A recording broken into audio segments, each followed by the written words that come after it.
Hello and welcome to Filler Form. I am Alim Akhtar, sociology teacher at Filler Form. So हम लोग आज Harold गोल्फिंगर and Clifford gauge के कुछ concept करेंगे. तो 2 मिनट वेट करते हैं, सारे लोग ज्वाइन कर लें, उसके बाद स्टार्ट करें.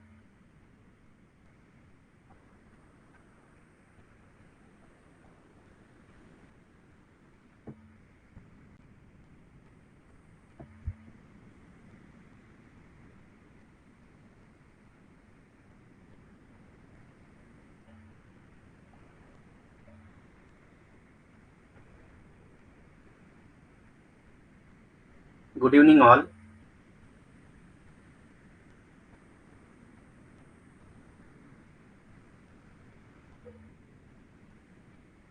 ठीक है, फिर स्टार्ट करते हैं.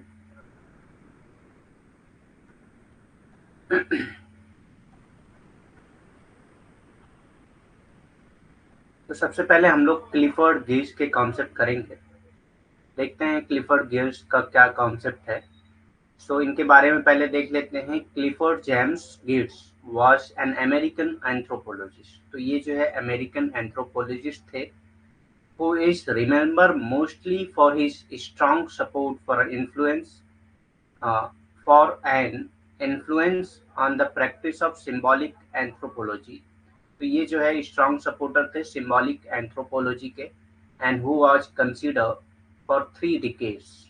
ठीक, the single most influential cultural anthropologist in the United state.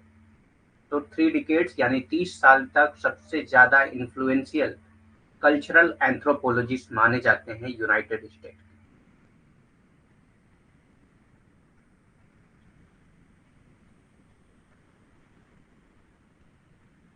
सो इनका जन्म हुआ था 23 अगस्त 1926 में. ठीक, यूनाइटेड स्टेट में ही. डाइड हुए ये 30 अक्टूबर 2006 यूनाइटेड स्टेट में ही. ठीक, ये इन्फ्लुएंस थे Ludwig Wittgenstein, Talcott Parson, Paul Ricoeur, Gilbert Ryle, Alfred सूज, सुसैन कैथरीना लैंगर. ठीक, तो इनसे इन्फ्लुएंस थे. अवार्ड इनको मिला है National Book Critics Circle award for criticism. ठीक, ये अवार्ड भी आपको याद रखना है, अवार्ड भी पूछ सकता है आपसे.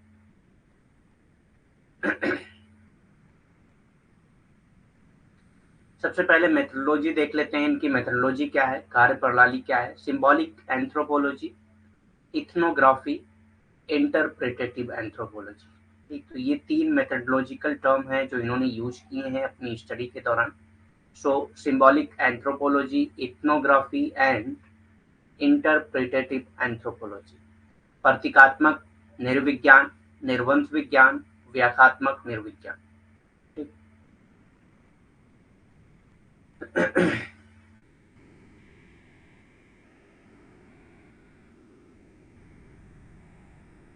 स्टडी एरिया क्या है, religion of Java.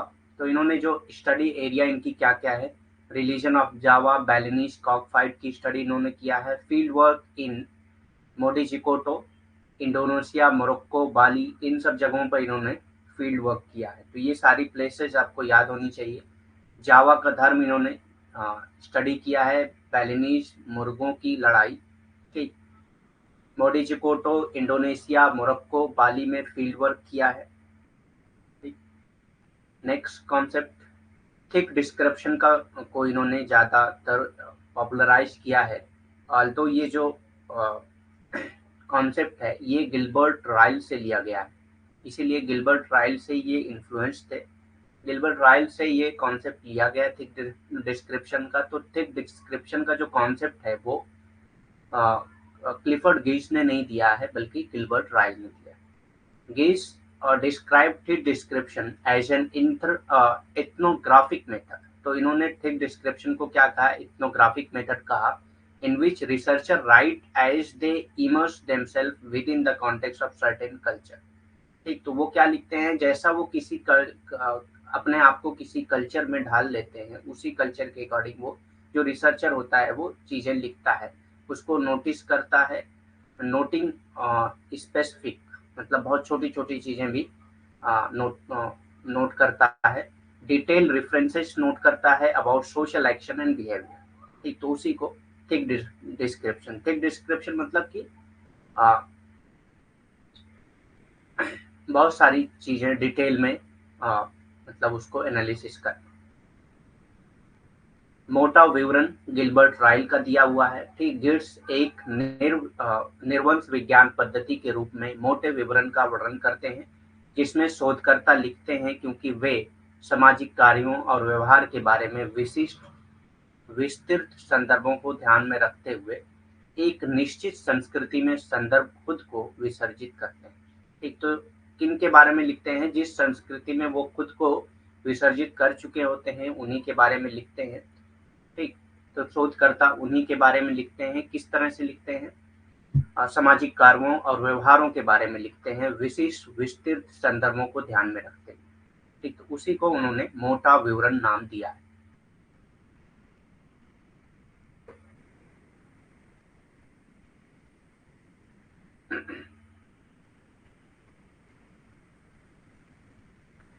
Thick description emphasise a more analytical approach. तो थिक डिस्क्रिप्शन मतलब होता है ज्यादा और भी ज्यादा एनालिटिकल अप्रोच, मतलब और भी ज्यादा एनालाइज करना। whereas previously observation alone was the primary approach of participant। ठीक, जबकि पहले जो है ऑब्जर्वेशन जो है वो सिर्फ ऑब्जर्व कर लेना ही प्राइमरी अप्रोच था किसी भी। हाँ, whereas previously observation alone was the primary approach of participant। ठीक, तो पार्टिसिपेंट का जो प्राइमरी अप्रोच था वो क्या था? ऑब्जर्वेशन ही था सिर्फ। ठीक, मोटे विवरण से ने अधिक विश्लेषणात्मक दृष्टिकोण पर जोर दिया है। ठीक, जबकि पहले केवल अवलोकन ही प्रतिभागियों का प्राथमिक दृष्टिकोण था। तो इसने मोटे विवरण में ही विश्लेषणात्मक दृष्टिकोण पर जोर दिया है, जबकि उससे पहले जो है अवलोकन की प्रतिभागियों पर प्राथमिक दृष्टिकोण था। बैलेनी कॉक फाइट, बालिनी मुर्गों की लड़ाई के बारे में क्या बात करते हैं? तो इन्होंने बैलिनीज कॉक फाइट की स्टडी किया। आपने देखा होगा कि आपके एरिया में मुर्गों को लड़ाया जाता है, तो वहाँ बैलिनीज में जो है एक तरह का त्योहार मनाया जाता था जहाँ पे मुर्गों को लड़ाया जाता था। बैलिनीज कॉक फाइट वहाँ पे होती थी, एक तरह से वहाँ पे रिचुअल्स के तौर पे ये चीजें मनाई जाती थी। फॉरगियर्स कार्प fighting in Bali engages central cultural values. तो ये क्या था? सेंट्रल कल्चरल वैल्यू था, कल्चर में था उनके। ठीक, such as honour, dignity and respect. और ये किस लिए होता था? ऑनर, डिग्निटी और रिस्पेक्ट के लिए की जाती थी। ये इसके लिए बाली में मुर्गों की लड़ाई सम्मान, गरिमा और सम्मान जैसे केंद्रीय सांस्कृतिक मूल्यों को जोड़ती। ठीक, तो ये जो मुर्गों की लड़ाइयाँ होती थी वो अपने सम्मान, अपने गरिमा को बढ़ाने के लिए होती थी। Thus, rather than seeing Balinese men betting unreasonable amount of money on a mere game। ठीक, तो वहाँ पे बैटिंग होती थी, मतलब कि पैसे लगाए जाते थे कि जिसका मुर्गा जीतेगा, यानी कि जिसका कॉक जीतेगा उसको इतने पैसे मिलेंगे। तो बहुत रीजनेबल, मतलब अनरीजनेबल मनी लगाई जाती थी, क्योंकि वहाँ पे जो है रीजन नहीं है कोई ना, एक दो मुर्गों को आप लड़ा रहे हैं और उस पर मनी लगा रहे हैं। ठीक, तो वहाँ पे कोई रीजन नहीं है, अनरीजनेबल मनी लगाई जाती थी। और वो किस लिए लगाई जाती थी? तो ये सिर्फ एक गेम के लिए नहीं लगाते थे वो, बल्कि अपने डिग्निटी को मेंटेन करने के लिए, अपने ऑनर को मेंटेन करने के लिए लगाते थे। Gears portrayed what appears as play to be deadly seriously struggle over relative status।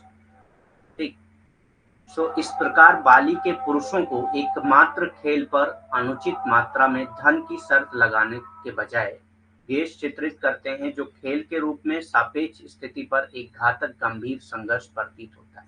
ठीक, तो ये बहुत ही मतलब सीरियस स्ट्रगल था, जिसमें जो है घातक और गंभीर संघर्ष था, जिसमें लोग जो है अपने सम्मान को, आत्मसम्मान को और अपनी गरिमा को बनाने के लिए वहां पे पैसे लगाते थे और कॉक को लड़ाया जाता था। प्रिंसेस एंड पेडलर्स का कॉन्सेप्ट दिया है क्लिफर्ड गिश ने। तो इसमें क्या कहा है इन्होंने? राजकुमारी और फेरी वाले। In a closely observe study of two Indonesian town. तो उन्होंने दो इंडोनेशियन टाउन की स्टडी की। Clifford gives analyses the process of economic changes in terms of people and behavioural pattern. ठीक। सो पीपल के बिहेवियरल पैटर्न और economic changes की study उन्होंने की है। Analyse the process of economic changes in terms of people and behavioural pattern, मतलब कि जब उनकी इकोनॉमी चेंज हो रही है तो उनके बिहेवियरल पैटर्न में क्या चेंज आ रहे हैं, rather than income and production. Income और प्रोडक्शन के बजाय उन्होंने प्रोसेस पे, इकोनॉमिक चेंजेस की जो प्रोसेस हैं उसको ज्यादातर फोकस किया है। ठीक।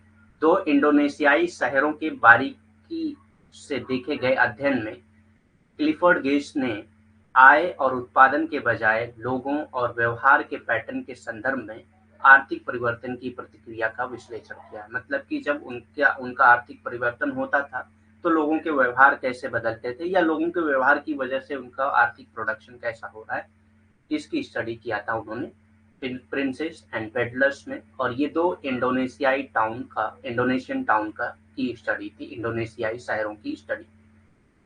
ठीक। One of the rare empirical studies of earliest stage of the transition to modern economic growth, ठीक, आधुनिक आर्थिक विकास के संक्रमण के शुरुआती चरणों के दुर्लभ अनुभवजन अध्ययन में से एक है।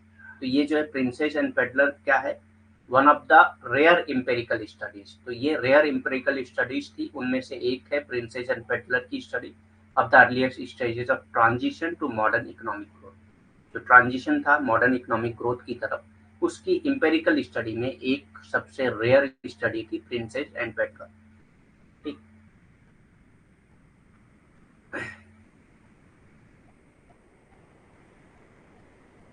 कल्चर की डेफिनेशन उन्होंने जो दी है उसको जनरल टर्म में सेमियोटिक कॉन्सेप्ट ऑफ कल्चर कहा जाता है।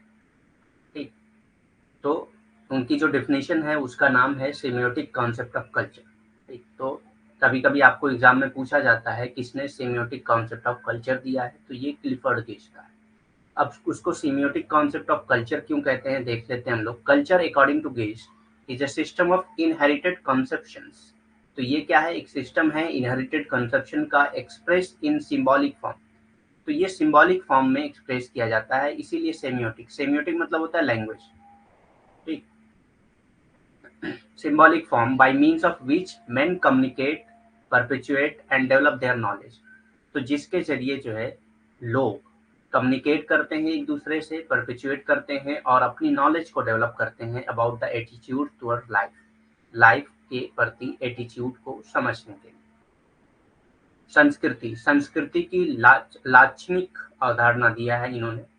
ठीक। तो इनके जो संस्कृति की जो डेफिनेशन है उसको लाक्षणिक अवधारणा मानी जाती है। गेज के अनुसार संस्कृति प्रतीकात्मक रूप में अभिव्यक्त विरासत में मिली अवधारणाओं की एक प्रणाली है। ठीक। तो प्रतीकात्मक रूप में अभिव्यक्त विरासत में मिली अवधारणाओं की एक प्रणाली है जिसके माध्यम से मनुष्य जीवन के बारे में अपने ज्ञान और दृष्टिकोण को संप्रेषित, अस्थायी और विकसित करते हैं। ठीक। तो ये डेफिनेशन है उनकी संस्कृति की, और इस डेफिनेशन को सांस्कृतिक लाक्षणिक अवधारणा कहा जाता है। ये प्रतीकात्मक होती है क्योंकि इसमें सब लोग जो है प्रतीक यानी कि भाषा का उपयोग करके जो व्यवहार होते हैं उसको सीखने की कोशिश करते हैं, एक दूसरे से बातचीत करके सीखने की कोशिश करते हैं। It is a wave of symbols. तो उन्होंने कल्चर को कहा it is a wave of symbols. ठीक। तो ये भी याद रखना है आपको कि ये भी पूछ सकता है who said that culture is a wave of symbols. किसने जो है कहा था कि संस्कृति प्रतीकों का जाल है, तो ये क्लिफर्ड गेट्स ने कहा था ये प्रतीकों का जाल है। Ethnicity and ethnic grouping are primordial factors. तो ये भी उनकी कोटेशन है, ये भी याद रखना है, ये भी आता है कई बार एग्जाम में कि who said that ethnicity and ethnic grouping has primordial factor. Primordial कारकों के रूप में जातीयता और जातीय समूह।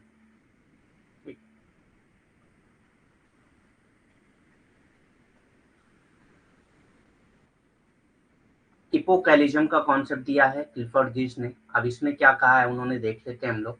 इपोकैलिज्म is an attitude of respect for the progressive spirit of the age and for social and technological advancement. तो इपोकैलिज्म जो है वो क्या है, is an attitude of respect for the progressive spirit of age and for social and technological advancement।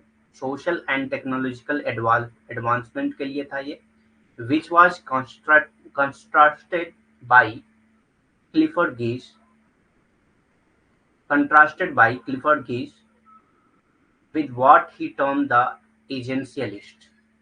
ठीक, तो ये Clifford गेज ने ये कॉन्सेप्ट दिया था और इसको नाम दिया उन्होंने एजेंशियलिस्ट, मतलब कि सबसे ज्यादा जरूरी चीज।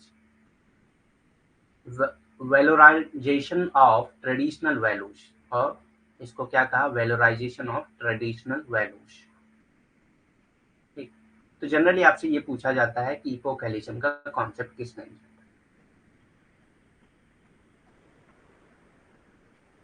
युगवाद, युगवाद युग की प्रगतिशील भावना है। तो ये युग की प्रगतिशील भावना है, सामाजिक और तकनीकी उन्नति के लिए है, समाज सम्मान का एक दृष्टिकोण है। तो ये सम्मान का एक दृष्टिकोण है जिसे क्लिफर्ड गेज द्वारा विपरीत किया गया था। ठीक, जिसे उन्होंने पारंपरिक मूल्यों के अनिवार्यवादी मूल्यांकन के रूप में कहा है। ठीक, तो पारंपरिक मूल्यों के अनिवार्यवादी मूल्यांकन के रूप में कहा है युगवाद को। He used the concept of family resemblance into anthropology from the post-analytical philosophy of Ludwig Wittgenstein।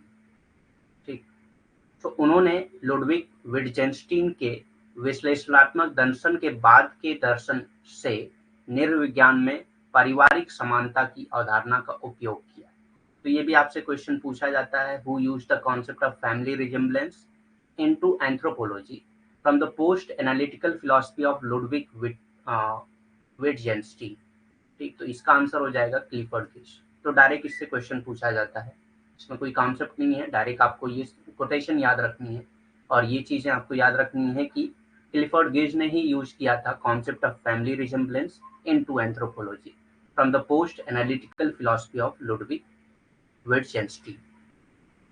ठीक, तो क्लिफर्ड गेज ने ही लुडविग विटजेंस्टीन के विश्लेषणात्मक दर्शन के बाद के दर्शन से निर्विज्ञान में पारिवारिक समानता की अवधारणा का उपयोग किया है। तो ये भी पूछता है आपसे कि पारिवारिक समानता की अवधारणा किसने निर्विज्ञान में किया है, तो ये क्लिफर्ड गेज। इनकी बुक देख लेते हैं, ज्यादा कॉन्सेप्ट नहीं थे, यही मेन कॉन्सेप्ट हैं जो एग्जाम में पूछे जाते हैं। ठीक, वैसे एंथ्रोपोलॉजी में उनके बहुत सारे कॉन्सेप्ट हैं, लेकिन सोशियोलॉजी से रिलेटेड क्या क्या कॉन्सेप्ट पूछे जाते हैं वही हम लोग देखते हैं।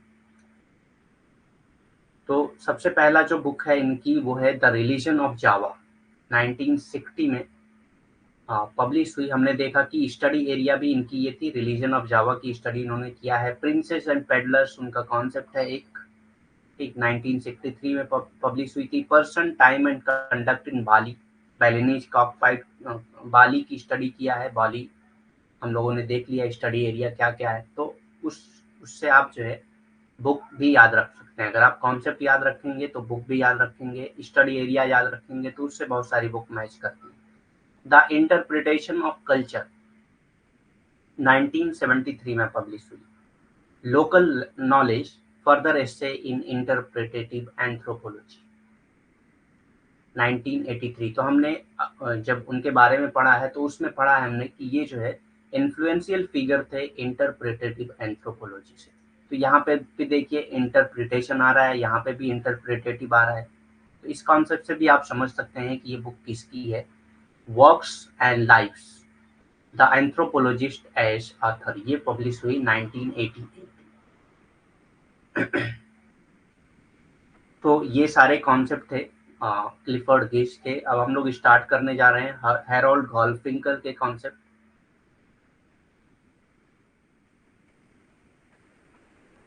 Harold गोल्फिंकर,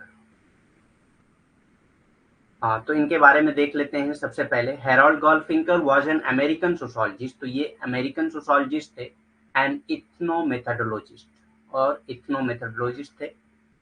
who taught at the University of California, जो कैलिफोर्निया यूनिवर्सिटी लॉस एंजल्स में पढ़ाते थे।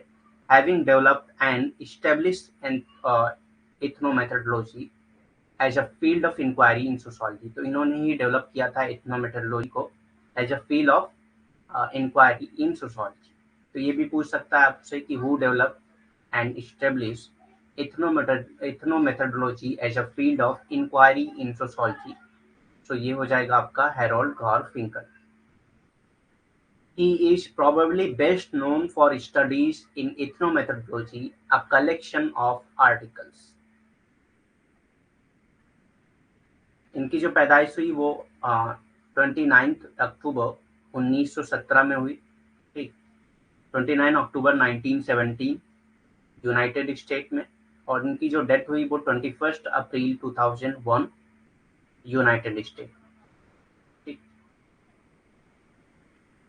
Education Harvard University, university of North Carolina and Sheffield Hill. ठीक, तो ये सब नहीं पूछता है आपसे, बस इतना याद रखिए आप, ये मतलब वो एक इथनोमेथोडोलॉजिस्ट थे, अमेरिकन सोशियोलॉजिस्ट थे।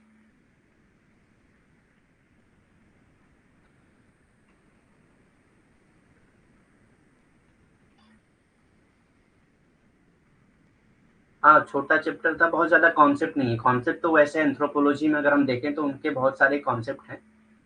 लेकिन हम लोग जो है जो कॉन्सेप्ट पढ़ेंगे वो सिर्फ जो सोशियोलॉजी से रिलेटेड एग्जाम में पूछे जाते हैं क्वेश्चन, वही पढ़ते हैं। मेथोडोलॉजी क्या है इनकी, हैरोल्ड गारफिंकल की, तो ये इथनोमेथोडोलॉजी, तो इसी को उन्होंने डेवलप किया था। इथनोमेथोडोलॉजी इनकी जो है मेथोडोलॉजी थी, निर्वंश विज्ञान इनकी जो है कार्य प्रणाली थी। अब इथनोमेथोडोलॉजी क्या है इनका वो देख लेते हैं। Ethnomethodology is a mode of inquiry. तो ये मोड ऑफ इंक्वायरी है। इंक्वायरी मतलब किसी चीज की रिसर्च करना, किसी चीज के बारे में पूछताछ करना। ठीक, तो ये एक तरह का मेथड है devoted to studying the practical method of common sense. तो कॉमन सेंस को प्रैक्टिकल मेथड के तौर पे स्टडी करने के लिए इथनोमेथोडोलॉजी का यूज किया जाता है, कॉमन सेंस रीजनिंग को पढ़ने के लिए। Use by member of society in conduct of everyday life. तो जो कॉमन सेंस रीजनिंग यूज करते हैं member of society everyday life में, उसको समझने के लिए इन्होंने एक मेथड डेवलप किया जिसका नाम था इथनोमेथोडोलॉजी। ठीक, इथनो मतलब क्या होता है, पीपल। इथनो मतलब पीपल, मेथोडोलॉजी मतलब मेथड ऑफ स्टडी। ठीक, तो पीपल की स्टडी करने का जो मेथड है उसको इथनोमेथोडोलॉजी कहा जाता है। निर्वंश विज्ञान, इथनोमेथोडोलॉजी रोजमर्रा के जीवन के संचालन में समाज के सदस्यों द्वारा उपयोग किए जाने वाले सामान्य ज्ञान तर्क के व्यवहारिक तरीकों का अध्ययन करने के लिए समर्पित जांच का एक तरीका है। ठीक, तो इथनोमेट्रोलॉजी क्या है, यानी कि निर्वंश विज्ञान क्या है। निर्वंश विज्ञान रोजमर्रा के जीवन के संचालन में समाज के सदस्यों द्वारा उपयोग किए जाने वाले सामान्य ज्ञान तर्क के व्यवहारिक तरीकों का अध्ययन। तो जो लोग जो रोजमर्रा की जिंदगी में अपने जो सामान्य ज्ञान के तर्क यूज करते हैं, उनका अध्ययन करने के लिए निर्वंश विज्ञान का उपयोग किया जाता है।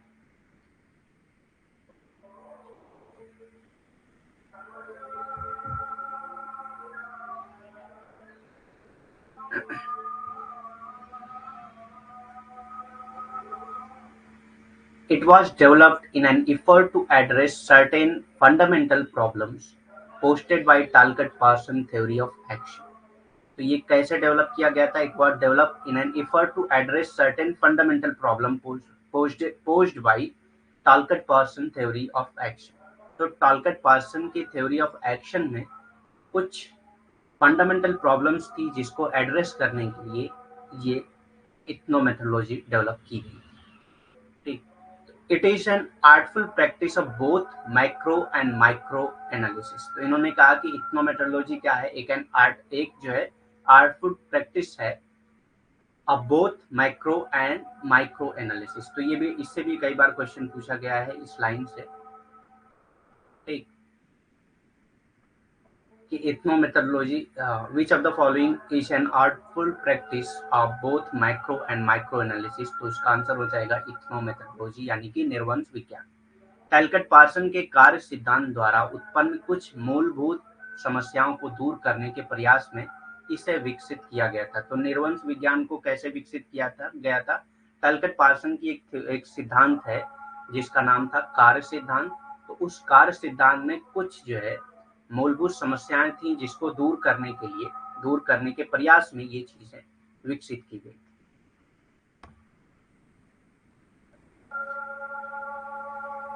ये मैक्रो और माइक्रो विश्लेषण दोनों का एक कलात्मक अभ्यास है। ठीक, तो ये मैक्रो और माइक्रो विश्लेषण दोनों का एक कलात्मक अभ्यास माना जाता है। पार्ट्स ऑफ इथनोमेथोडोलॉजी में क्या है, निर्वंश विज्ञान के अलग अलग भाग इन्होंने बताए हैं कैसे कैसे हैं, तो वो भी देख लेते हैं क्या है। सबसे पहले आता है अकाउंटिंग इन इथनोमेथोडोलॉजी। तो यही पार्ट्स में ही ज्यादातर कॉन्सेप्ट, इनके जो पार्ट्स हैं वही कवर हो जाते हैं, ज्यादा कॉन्सेप्ट इनके भी नहीं है, बस पार्ट्स अब हम देख लेते हैं, उसके बाद एक दो कॉन्सेप्ट और बचते हैं। निर्वंश विज्ञान में लेखांकन, अकाउंटिंग इन इथनोमेथोलॉजी। तो पहला पार्ट ये है इथनोमेथोलॉजी का। अकाउंटिंग से क्या कहते हैं वो, accounting is a process of describing और एक्सप्लेनिंग सोशल सिचुएशन और how member make sense of their everyday world. ठीक, तो अकाउंटिंग क्या है, is a process of describing and explaining social situation को डिस्क्राइब करना या एक्सप्लेन करने का एक प्रोसेस है। ठीक, और कैसे मेंबर जो है सेंस करते हैं एवरीडे वर्ल्ड को। ठीक, लेखांकन सामाजिक स्थितियों का वर्णन करने या समझाने की प्रक्रिया है, या सदस्य अपनी रोजमर्रा की दुनिया को कैसे समझते हैं, इसको समझाने की एक प्रक्रिया है। ठीक, तो निर्वंश विज्ञान में लेखांकन की यूज किया जाता है। ये सामाजिक स्थितियों का वर्णन करने या समझने की प्रक्रिया है, या सदस्य अपनी रोजमर्रा की दुनिया को कैसे समझते हैं, वो उसी को क्या कहा जाता है, लेखांकन कहा जाता है। दूसरा पार्ट क्या है, कन्वर्जेशनल एनालिसिस, बातचीत का विश्लेषण। Conversational analysis is an approach to the study of social interaction. तो कन्वर्जेशनल एनालिसिस में आप क्या स्टडी करते हैं कि किस तरह से सोशल इंटरेक्शन हो रहे हैं, that empirically investigates the mechanism human achieve mutual understanding पे। ठीक, तो ये क्या समझने की कोशिश करते हैं, ये मैकेनिज्म को समझने की कोशिश करते हैं कि कैसे जो है ह्यूमन बीइंग म्यूचुअल अंडरस्टैंडिंग पाते हैं। ठीक, आपस में कैसे म्यूचुअल अंडरस्टैंडिंग होती है, कैसे आपस में लोग इंटरेक्ट करते हैं, उसको समझने का एक मैकेनिज्म है जिसको कन्वर्जेशनल एनालिसिस कहा जाता है। बातचीत का विश्लेषण, वार्तालाप विश्लेषण सामाजिक संपर्क के अध्ययन के लिए एक दृष्टिकोण है जो अनुभवजन्य रूप से उन तंत्रों की जांच करता है जिनके साथ मनुष्य आपसी समझ हासिल करते हैं।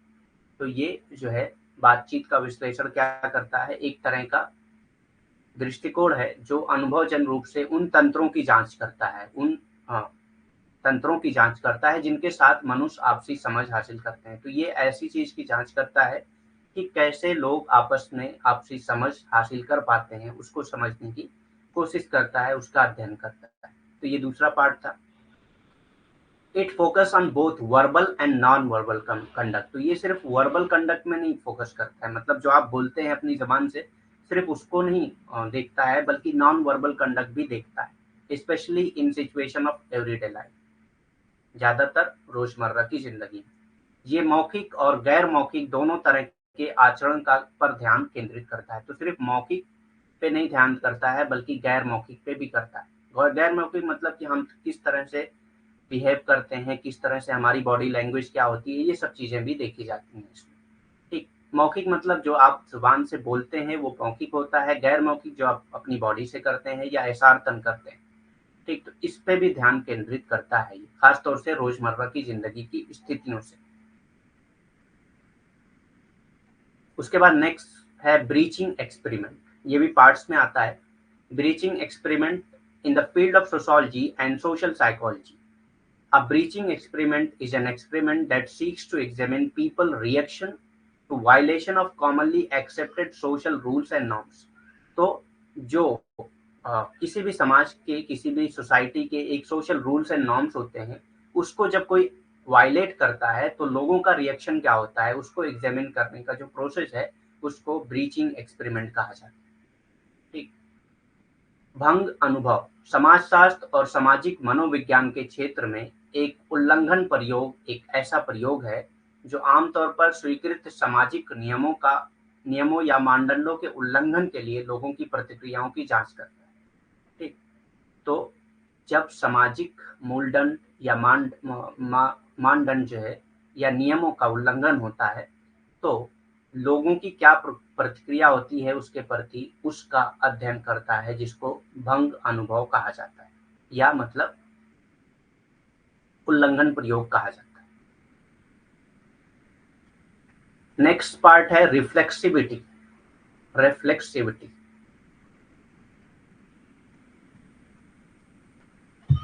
ठीक, रिफ्लेक्सिविटी क्या है? Reflexivity means that members shape certain shapes action in relation to context while the context itself is constantly being redefined through action। ठीक, तो रिफ्लेक्सिविटी में क्या कहा है इन्होंने कि जब कोई भी मेंबर एक्शन करता है तो वो किसी कॉन्टेक्स्ट में करता है, किसी सिचुएशन में करता है, लेकिन वो जो कॉन्टेक्स्ट है वो खुद ही किसी एक्शन की वजह से डेवलप होता है। ठीक, तो दोनों एक दूसरे से इंटर रिलेटेड होते हैं। तो रिफ्लेक्शन मतलब क्या होता है कि जो भी चीजें जाती हैं वही रिफ्लेक्ट होकर वापस आती हैं। तो इसका मतलब ये है कि रिफ्लेक्सिविटी का मतलब ये हुआ कि एक्शन जो होता है वो किसी कॉन्टेक्स्ट की वजह से बनता है, लेकिन वो कॉन्टेक्स्ट भी जो है वो एक्शन की वजह से ही बनता है। ठीक, तो रिफ्लेक्सिविटी का अर्थ है सदस्य संदर्भ के संबंध में क्रिया को आकार देते हैं। तो किसी संदर्भ के संबंध में ही क्रिया को आकार देते हैं, जबकि संदर्भ स्वयं को क्रिया के माध्यम से लगातार परिभाषित किया जाता है। ठीक, लेकिन संदर्भ भी जो है क्रिया की वजह से ही बनता है। ठीक, तो इसी को रिफ्लेक्सिविटी कहा जाता है। तो ये भी पार्ट है इथनोमेथोडोलॉजी का। उसके बाद नेक्स्ट है इंडेक्सिकलिटी, अनुकर्मणिकता, अनुकर्मणिकता। ठीक, जो भी हो हिंदी में। तो इंडेक्सिकलिटी क्या होती है? According to Garfinkel, a piece of talk does not just describe an interaction. तो एक तरह की बातचीत ही से इंटरेक्शन नहीं होता है, but also stand for indexes. लेकिन बहुत सारे मतलब इंडेक्सेस भी होते हैं। Hence indexical some meaningful feature of that particular situation. तो उस पार्टिकुलर सिचुएशन की कुछ मीनिंगफुल फीचर भी होते हैं जिसमें इंटरेक्शन हो रहे हैं, तो उसी को उन्होंने इंडेक्सिकलिटी कहा।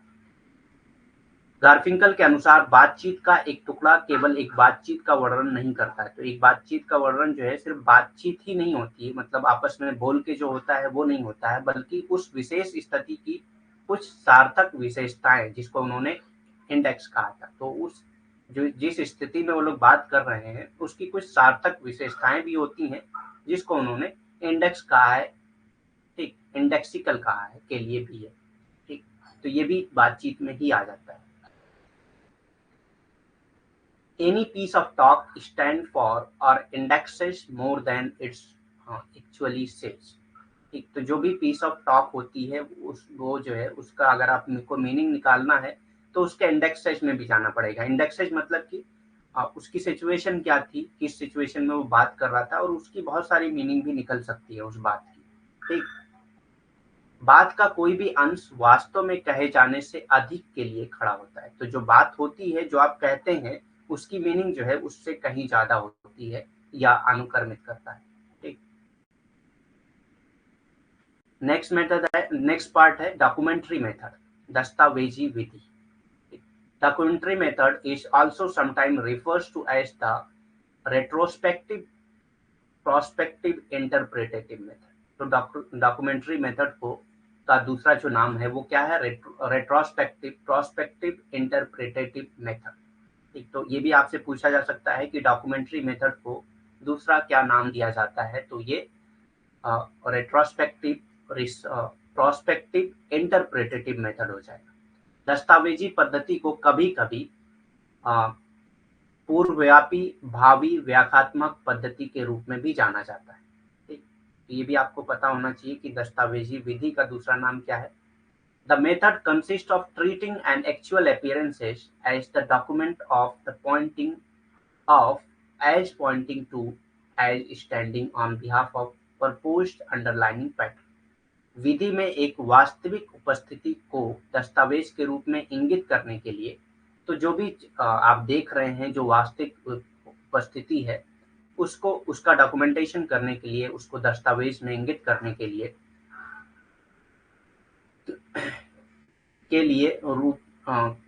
के रूप में इंगित करने के रूप में की ओर से खड़े के रूप में एक अनुमानित अंतर्निहित पैटर्न के रूप में माना जाता है। तो ये एक अनुमानित अंतर्निहित पैटर्न होता है documentary method, as pointing to as standing on behalf of proposed underlining pattern.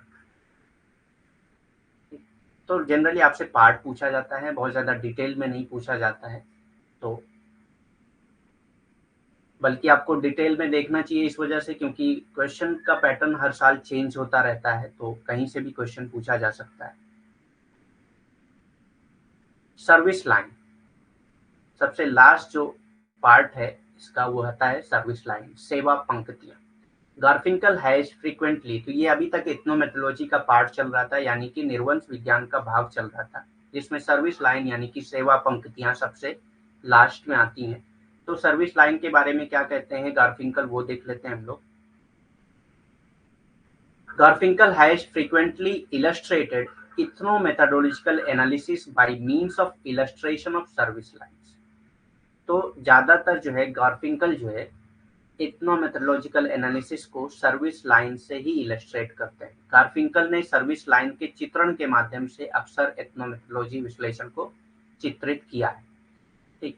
और ये कहा है कि everyone knows what it is to stand in a line.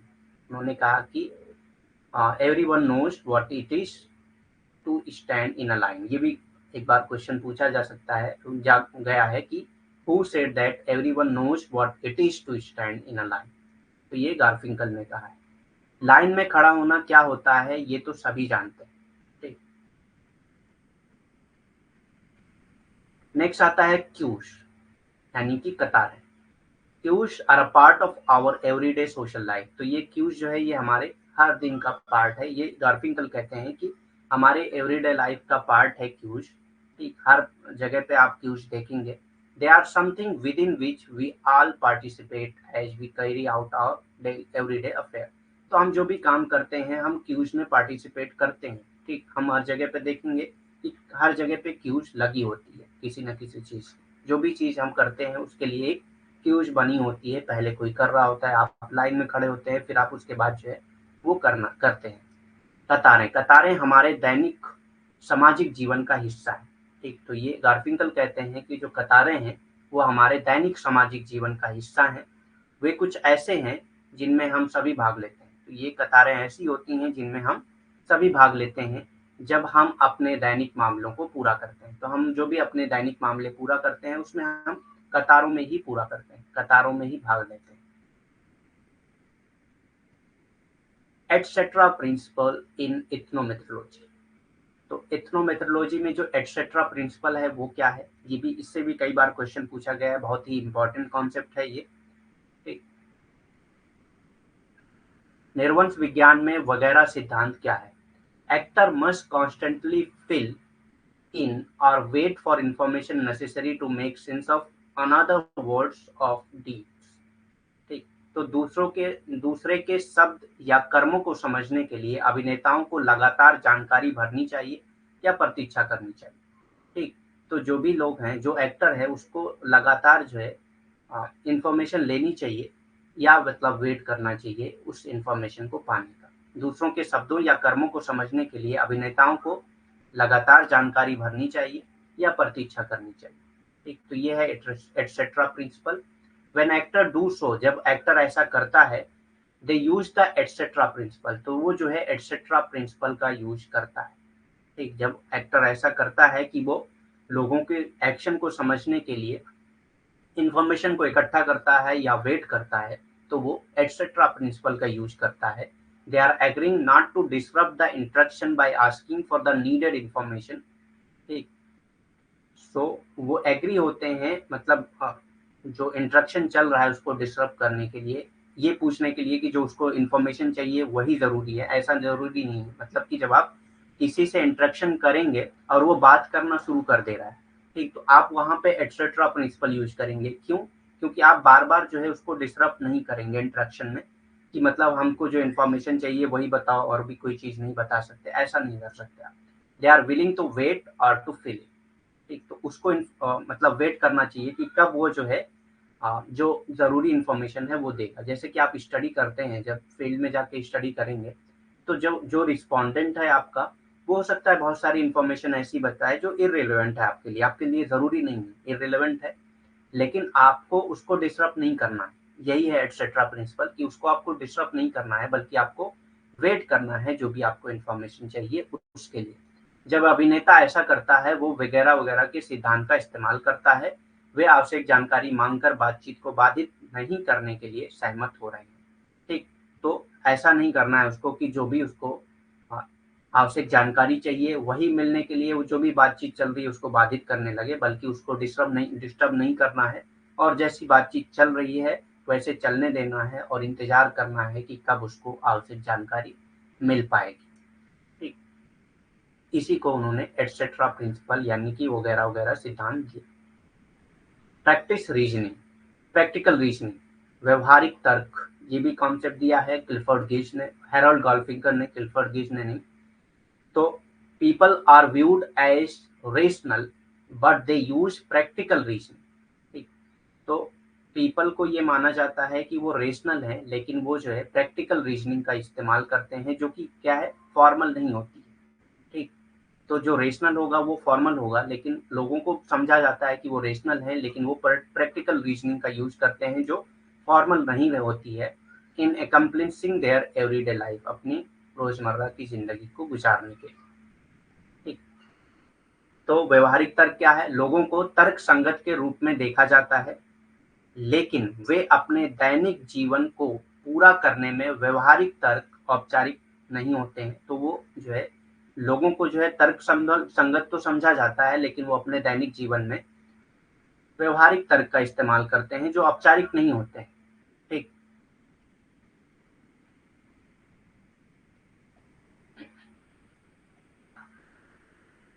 Glossing, glossing का भी कॉन्सेप्ट जो है वो हेरोल्ड गल्फिंकर ने दिया है, जिसको चमकदार कहते हैं। ग्लॉसिंग का जो मीनिंग है वो है चमकदार। In everyday life glossing means avoiding the issue. ठीक, तो रोजमर्रा की जिंदगी में जो ग्लॉसिंग है वो क्या है? इशू को अवॉइड करना। जो मेन इशू है उसको आप अवॉइड कर रहे हैं, तो उसको मतलब ग्लॉसिंग कहा जाता है, according to Harold Garfinkel. For ethnomethodologist all talk is glossing. Ethnomethodologist के लिए सारे टॉक्स जो है वो ग्लॉसिंग है। Since the issue can not be directly stated, क्योंकि इशू को आप डायरेक्टली स्टेट नहीं कर पाएंगे, डायरेक्टली उसको लिख नहीं पाएंगे। ठीक, तो इसीलिए जो है इथनोमेथोलॉजिस्ट के लिए जितने टॉक हैं वो ग्लॉसिंग। ठीक, तो ये भी आप एक पॉइंट बन रहा है क्वेश्चन का। ठीक, so for ethnomethodology all talk is glossing. रोजमर्रा की जिंदगी में चमकने का मतलब है मुद्दे से बचना। ठीक, निर्वंश विज्ञान के लिए सभी बातें चमक रही हैं। ठीक, क्योंकि इस मुद्दे को सीधे तौर पर नहीं कहा जा सकता। ठीक, तो मुद्दे को आप सीधे तौर पर नहीं लिख सकते, इसीलिए सारे मुद्दे जो है वो चमकदार होते हैं निर्वंश विज्ञान के कारण।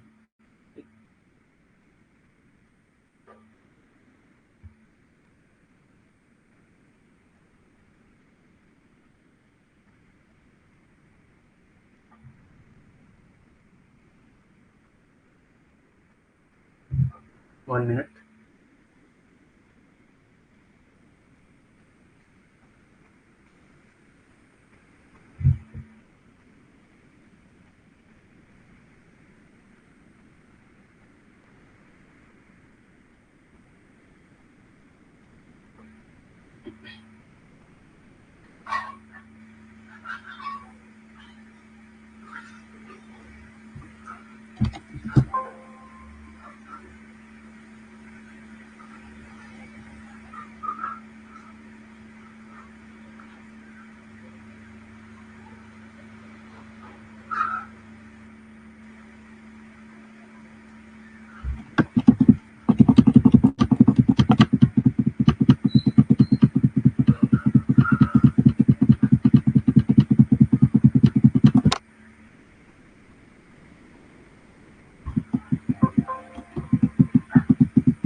ठीक, ग्लॉसिंग हो गया।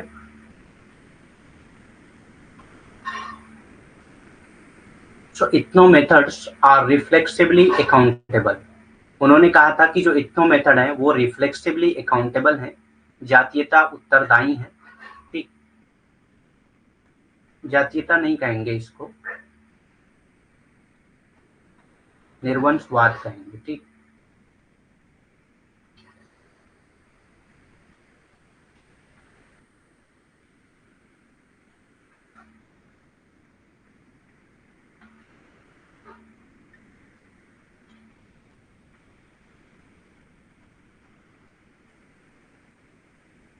तो इथनो मेथड और रिफ्लेक्सिवली अकाउंटेबल, इससे भी क्वेश्चन पूछा गया है कई बार कि who says that ethno methods are reflexively accountable. He criticize all form of sociological theorizing. उन्होंने क्रिटिसाइज किया है all form of sociological theorizing. Durkheim की आलोचना, हाँ, वो समाजशास्त्री सिद्धांत के सभी रूपों की आलोचना करते हैं।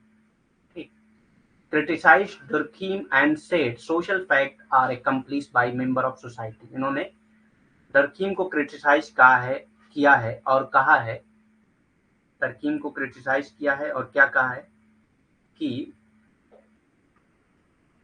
सोशल फैक्ट जो है वो accomplish by member of society होता है। मतलब मेंबर ऑफ सोसाइटी जो है सोशल फैक्ट को बनाते हैं, जबकि डरकीम क्या कहते हैं कि सोसाइटी ही सोशल फैक्ट को बनाती है। डरकीम की आलोचना की है और कहा है कि सामाजिक तत्व समाज के सदस्यों द्वारा पूरे किए गए हैं।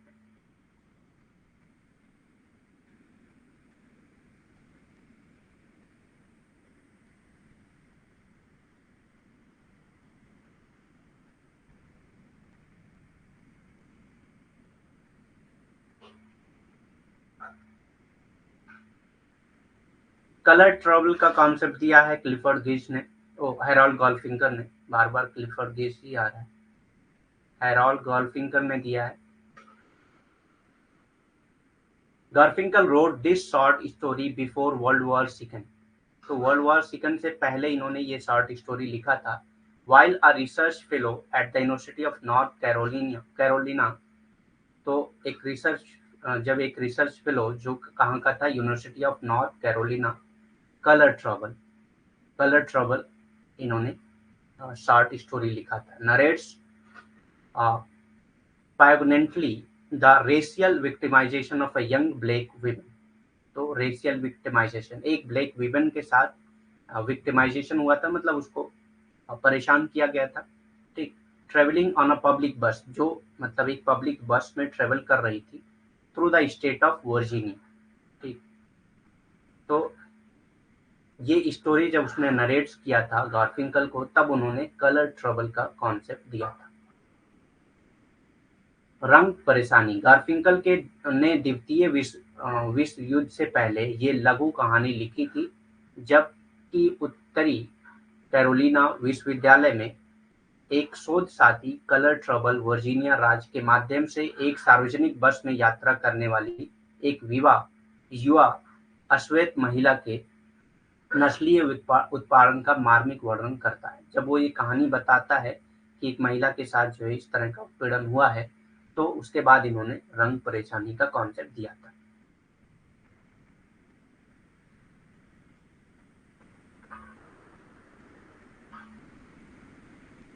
नेक्स्ट बुक्स देख लेते हैं, उनकी बुक्स कौन कौन सी हैं।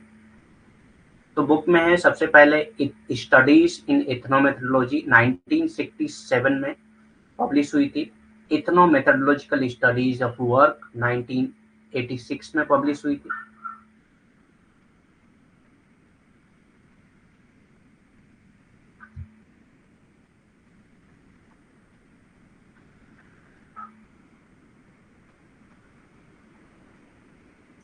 Seeing sociologically the routine ground of social action, ये 2005 में पब्लिश हुई थी। ठीक, सो आज के लिए इतना ही, और कोई क्वेश्चन पूछना हो तो पूछ सकते हैं आप।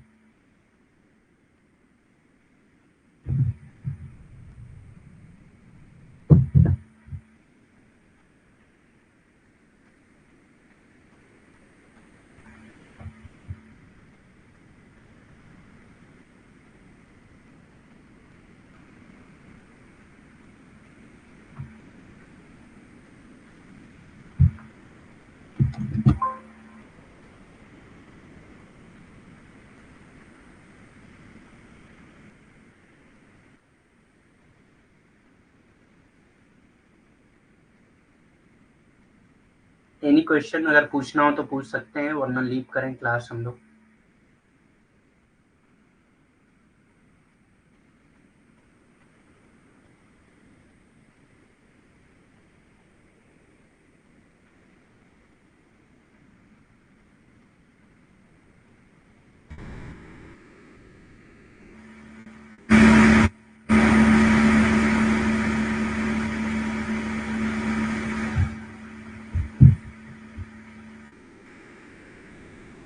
ठीक है, फिर लीव करते हैं। Thank you very much. Good night.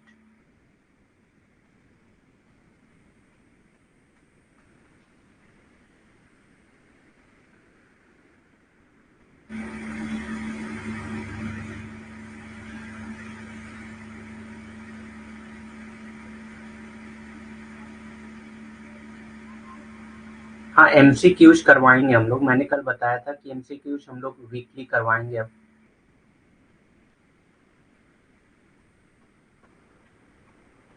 Detail class की जरूरत नहीं है, अगर डिटेल क्लास की जरूरत होगी तो मैं वो करवा दूंगा, कोई दिक्कत नहीं है।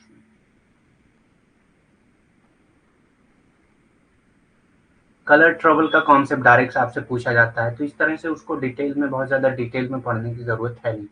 ज्यादा से ज्यादा आपसे इसलिए पूछ लिया जाएगा कि उन्होंने कब दिया था और क्यों दिया था, तो वो मैं बता चुका हूँ।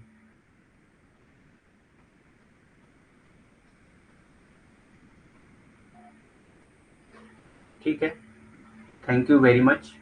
Good night.